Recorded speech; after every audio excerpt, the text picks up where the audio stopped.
Alam po ninyo na sa mga hindi po nakaalam nung impeachment ni Corona, medyo vague pa sa inyo, ganito po ang nangyari dun. Gusto nilang tanggalin si Corona, SALN po, kaya sumikat yung SALN na yun, eh. Pagkatapos po nun, nung natanggal na po siya sa pamamagitan ng SALN, ibig sabihin po, mayroong item dun sa SALN na hindi nakadeklara. So, ipinagpapalagay na ill-gotten wealth, may ill-gotten wealth siya. Tapos, kinasuhan po pagkatapos po matanggal bilang Supreme Court, alam niyo po, masakit po yun sa Supreme Court as Chief Justice ng Supreme Court na pinagkumpara yung salin niya, pinagkumpara yung yaman niya. Yan yung ginagawa diyan, yung mga yaman niya ngayon tapos kinumpara na hindi nakadeklara dun sa kanyang salin. Tapos tinanggal na siya, no? Yan talaga isa po sa dark history ng impeachment sa Pilipinas. Maling-mali. Paano po napatunayan na mali? Pagkatapos po ng impeachment, kinasuhan po si Corona ng sari-saring kaso tungkol po sa mga binintang sa kanya. Kasama po yung may kasong kriminal at may kasong sibil. 'Pag civil case po, yung sinasabing ill-gotten wealth mo, yun po yun, eh, kukumpiskahin ng pamahalaan yung ill-gotten wealth. Ngayon, pagkatapos po ng siya po ay ma-impeach, may kaso po siya na civil, pinapa-forfeit yung 130 million na ill-gotten wealth di umano. Inabot na siya ng kamatayan, 'no? Namatay na siya. So, automatic po yung mga criminal case niya, yun pala maliligtas ka pala sa criminal case. Automatic pala yun 'pag may kaso kang kriminal. Once na namatay ka na, siyempre ikaw yung magdudusa nun, 'di ba? Pero tuloy pa rin po yung civil case na forfeiture. Yung yaman mo na ill-gotten wealth, tuloy pa rin yun kasi kukunin ng pamahalaan. So ang pagpapasya po diyan ng korte, regular court na, tapos na yung ano, eh, tapos na yung impeachment. Sa impeachment naman kasi tatanggalin ka lang, eh. Okey. So yung forfeiture case sa Sandigan Bayan na 130 dinismiss. Ito po ang sabi ng Sandigan Bayan. The court ruled that his wealth was not ill-gotten and that his failure to declare certain assets was a matter of simple negligence rather than criminal. So yun po, no? Yun po. Kaya po sinasabi na napakalaki ng pagkakamali ng impeachment court kasi inimpeach nila si Corona. Kaya nga ang mga balita nun nung lumabas po yung balita na na-dismiss po yung kaso niya na forfeiture, sabi po ng mga balita, vindicated. Vindicated ng pagpapasya. So napatunayan po ng korte na walang ninakaw si Corona. Ako po hindi po ako makakorona.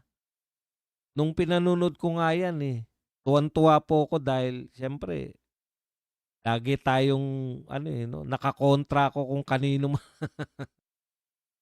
hindi pa naman ako vlogger nung panahon na yun. Sa'kin lang, di nga sa inyo, anti-makapangyarihan ako, eh. Digong lang ang tangi kong sinuportahan mula nagsimula hanggang matapos yung presidency. At nagsimula sa ERAP, supporter ako, biglang kasama ako sa EDSA 2. Nagsimula si Gloria, supporter ako, biglang kinukundin ako na siya. Nagsimula si Pinoy, hindi na talaga ako sumusuporta sa mga dilawan. Talaga sa mga dilawan, eh. Sa madaling salita, ang laki talaga ng pagkakamali ng Senado, 'no, na nakamatayan na.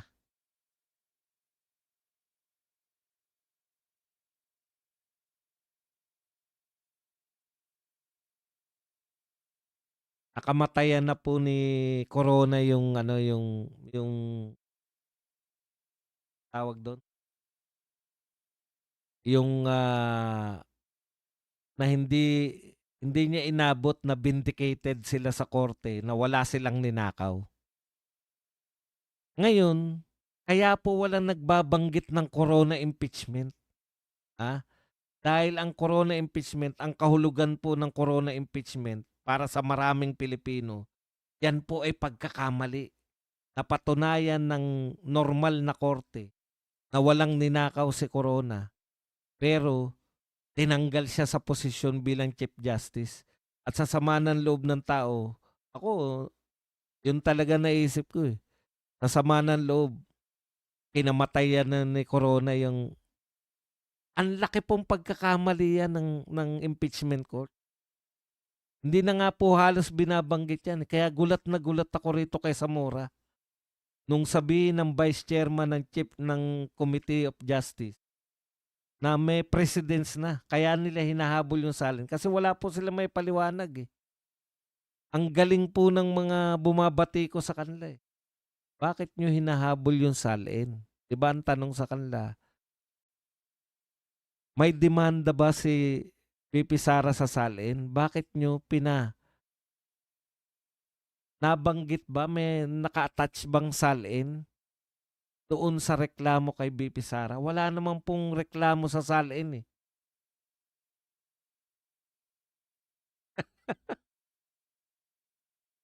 Pumapalaw. Naidugtong mo pa yung coronavirus sa impeachment ni Corona. Oh, sa madaling salita, yung nakakahiyang ginawa nila, na pinulitika nila, alam naman natin yan, eh. Alam niyo po, kaya po nagalit yung mga dilawan kay Corona. Grabe po magalit yung mga dilawan, eh. Yan po talaga mga pinakapesteng mga, yan po ang pinakasalot, yung mga Marcos tsaka yung mga dilawan na yan. Yan po ang mga pinakasalot sa una.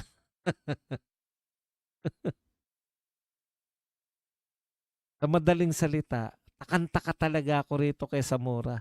Yung nakakahiyang, ah, nakakahiyang, ah, kasaysayan ng impeachment. Yun ngayon yung gagayahin nila. At very proud siya. Sabi niya may basehan. Yung yung paghingi ng salin ni VP Sara may basehan. Yung impeachment ni Corona, na-impeach. Parang for the first time, tabu po yan, eh. Hindi po pinag-uusapan na yan dahil mali nga, eh. Ang laking pagkakamali nga yan, eh. Tapos ngayon pinagmamalaki ni Zamora na sasaliin nga na banat si Corona, sasaliin daw siya na impeach. Kaya pwede may basehan yung paghagilap ng salin. So nakita niyo na yung akala natin na confidential fund na alam nila na hindi nila kayang patunayan kahit kailan. Yung akala natin na big time na Madriaga, ah, na yan yung magiging pinaka dahilan kung bakit ma-impeach. Yung yung kinakaso nila na iniisip lang ni VP Sara na ah, di umano ay nag-hire siya ng isang John Wick. Eh, lahat po ng ito, kaya po nilang talikdan yan. Yan po yung alam natin kinakaso nila kay VP Sara, eh. Walang katapusang confidential fund at yung mga John Wick na yan. Sabay ngayon, maririnig natin na haliin na lang, pwede na. Isang pagkakamali lang daw sa misdeclaration lang daw ng salin, ay pwede na. Eh, may ruling na po, eh. na kung may misdeclaration ka, pwede pong itama na ngayon ang salin. Dahil po, bakit po naglabas na ng ganyang ruling na pwede ka na magtama ng salin? Kasi dahil po yan sa maling paggamit nila sa kaso ni Corona. Walang ninakaw yung tao pero nagkamali lang ng salin. Hindi ko po sinabing nagkamali si BP Sara o ano pa man. Ang point ko lang, yung nakakahiyang history ng impeachment, very willing kayo na sundan para lang sa layunin ninyo na ma-impeach si BP Sara. Wala na kayong pakialam kahit kundi na pa kayo ng mga tao. Napatunayan po ng korte, walang ninakaw si Corona. Sabi nga ng mga ano yan, Corona is vindicated. Pero anim pa ni Corona yung yung pamilya niya tuwan-tuwa. Kasi kahit papano, napatunayan namin sa tunay na korte ng mga senador. Napatunayan sa tunay na korte, wala talagang ninakaw si Corona. Ngayon, yung mismong pagkakamali kay Corona, yan yung very willing yung gamitin labang kay BP Sara. Yan yung sinasabi ko po. Na napakasak desperado tong mga congressman na to. Kahit na po yung kinundina ng mga tao. Kinundina na po ng mga tao yan eh. Yung ginawa nila kay Corona.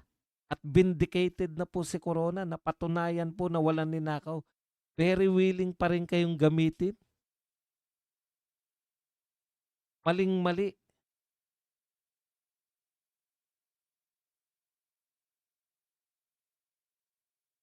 Maling-mali po yan, Congresswoman Zamora. Alam nyo ba kung bakit yung mga matatapang na kumukundi na kay BP Sara hindi ginagamit na pasihan niyang Corona?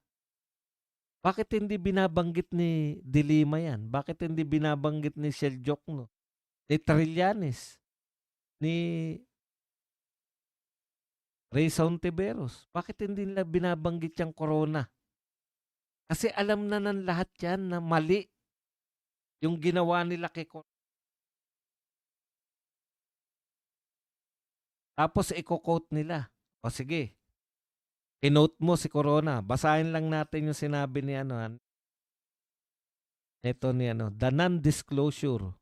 Sabi niya kasi, may basehan. Corona impeachment case cited as President for Sara Duterte's tali and scrutiny. Kasi ang sinasabi po ni Rufus Rodriguez, fishing expedition yung ginagawa natin.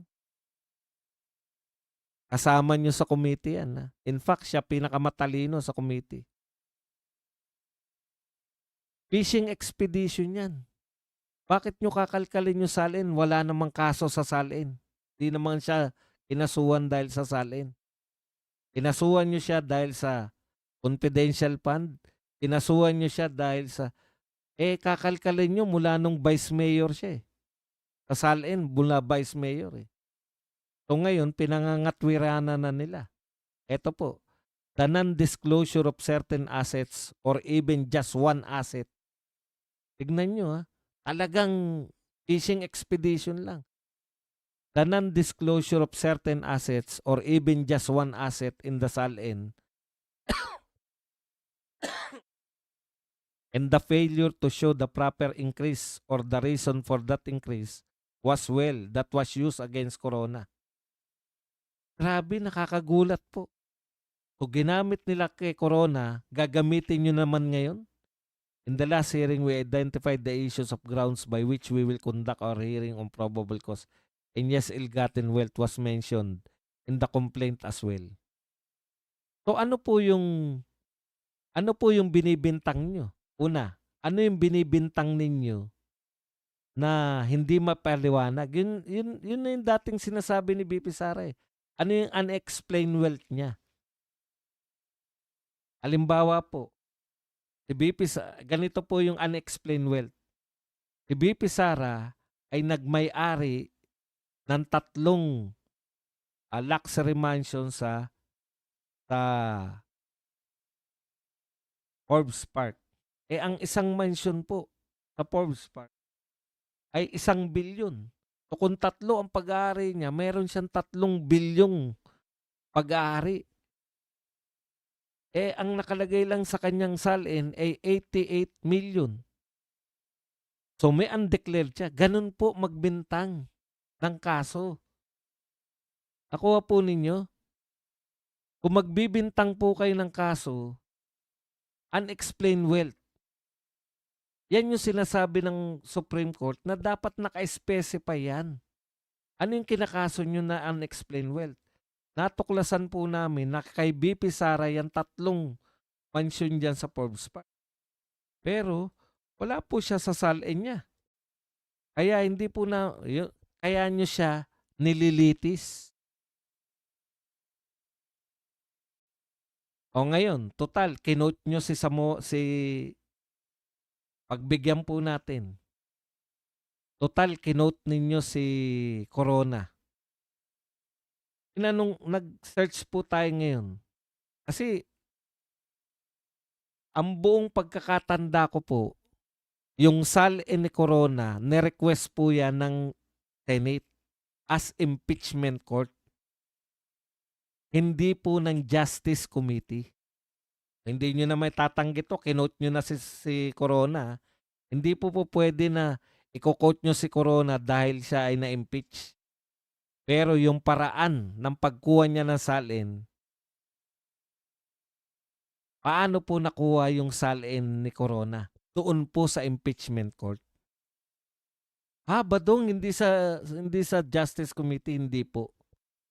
Total, kinukote nyo yung pangyayari kay Corona. Hindi nyo na po maliligtasan. Kung kinote nyo si Corona, yung nangyari kay Corona, ang tanong naman namin, paano na-acquire yung salin? Sa Justice Committee ba? Hindi po. Sa impeachment court.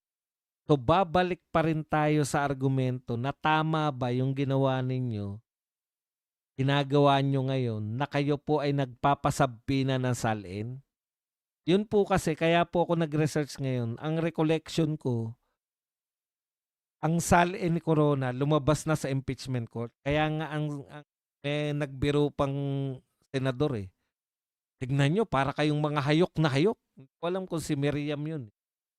Na para kayo nakakita ng nung lumabas yung salin. Nung binigyan sila ng kopya, yung prosecutor, yung mga congressman nagyan ng kopya, parang hayok na hayok silang inumpara kagad. Mali ang pagkuha ninyo ng salin. Sa Corona na, kinukot nyo na yung Corona. Paano nyo ngayon yan?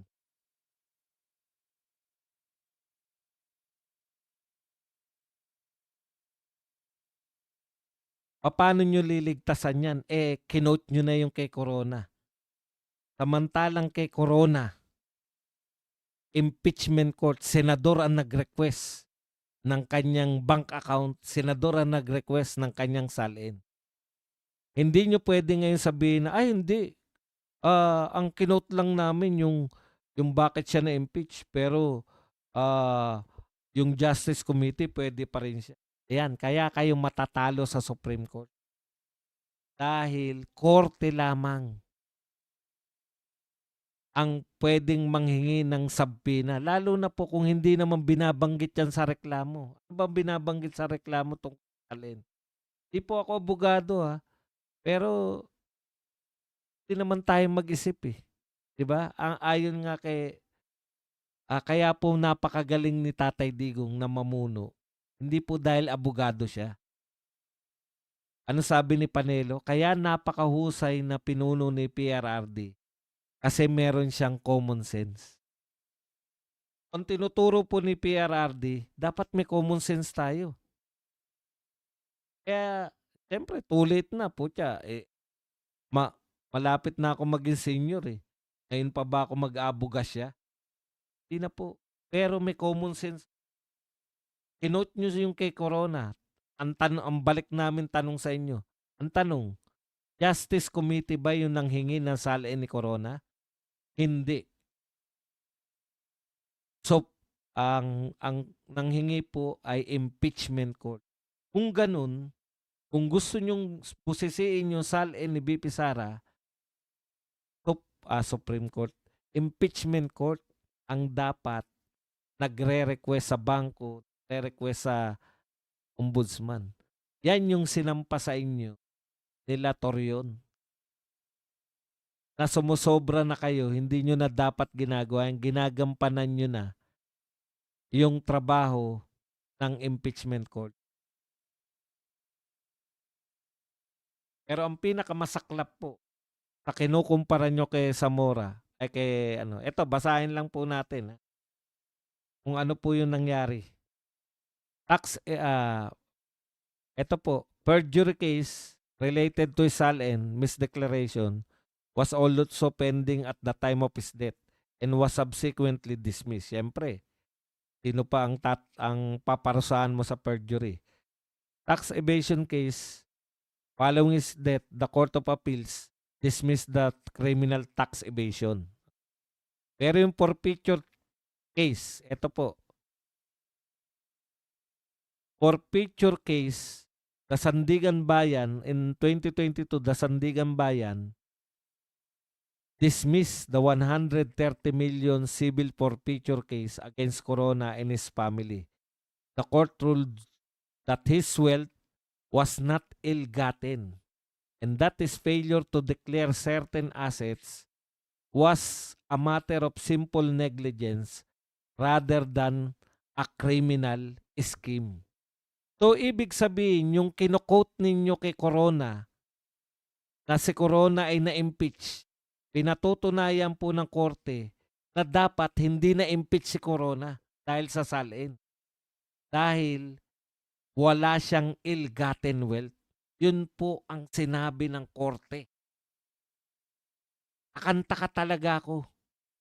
So, ibig sabihin ngayon, kahit pala walang ill-gotten wealth si BP Sara, ay yung nakikita, gagamitin nyo yung ginawa kay Corona na misdeclaration lang, simple negligence lang. Negligence lang po. Na hindi na ilagay kung ano man yun. Hindi po, patutunayan nyo rin ngayon dahil may court order na, kahit wala pa yan dyan, sasalin. Kasi ako gumagawa po ako ng salin eh. Mahirap pa po akong tao. Nung ako po ay government official, dalawa kasi, isang salin nyo lang mag-asawa eh. Eh, yung ba naman, halimbawa, nailagay ko nung salin nung nung nakaraan taon, nakapaglagay ako doon na, hindi ko lang nabago yung utang. Siyempre, nakakapagbayad ka sa pag-ibig, di ba? Utang mo yan eh. Dapat nababawasan yung utang. Yun po ang tawag po doon. Hindi po yun nag-misdeclare ka dahil ikaw ay magnanakaw. Na-misdeclare ka dahil nagkamali ka lang at pwede na pong i-correct ang salin. Dahil po sa famous na kaso ni Corona na ang laki po ng kanilang pagkakamali.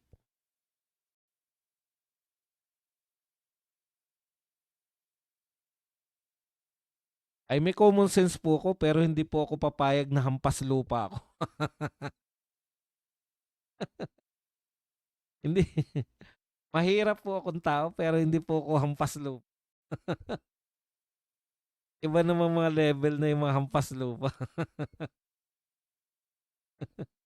Ba't pa ako nagtatrabaho kung hampas lupa rin? Ganun. Hindi po masyadong abahin yung sarili niyo. Ngayon po, nung una po yung salin, lumabas siyang kay Corona, yung impeach si Corona. Putya, ingat na ingat kami. Nung mga bagong issue po yan, salin.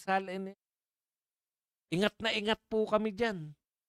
Kasi, baka makasuhan tayo nito. Pero nung na-realize po ng mga inampalan na ang mga gumagawa ng salin ay tao lang, baka nagkamali, pinapayagan na pong i-correct ang salin. Alam yun? Dahil po sa malaking pagkakamali nila na naging dahilan nagpadali sa buhay ni Corona, gusto po nilang i-correct yan na pwede nang mag-correct ng salin dahil tayo yung mga tao lang. Di ko po di ko po alam, di ko po nasisilip yung salin pero naniniwala po ako na wala po silang ibinibintang na ill-gotten wealth. Bakit? Putya yung Mary Grace Piatos nga na wala naman talagang kaso, eh. Yung Mary Grace Piatos nga na yung confidential fund nga na hindi naman talaga illegal, eh. Inuulit-ulit nila ilang taon na, eh. Yan pa kayang may nakita silang ill-gotten wealth? Alam niyo kung gaano katindi utak niya mga yan? Putya nung araw nga, eh, buti nga tinigilan na nila, eh, yung may nagtsismis na si BP Sara daw, eh, pinatigil yung naalala niyo yun? Pinatigil niya raw yung, traffic sa Commonwealth dahil dadaan daw si BP Sara. Ang laking issue na sa kanila yan noon, eh. Basta lahat po, yung wala ngang H yung pangalan ni BP Sara, eh, ang laking issue sa kanila, yan pang may ill-gotten wealth siyang pinagbibintangan nila. Wala po talagang kaso yung mga yan. Ang nakakahiya po, ang tagal nilang inalagaan, confidential pa, tagal nilang inalagaan kung ano-ano, mauuwi lang po pala sa salin. Diyan lang po pala talaga yung salin.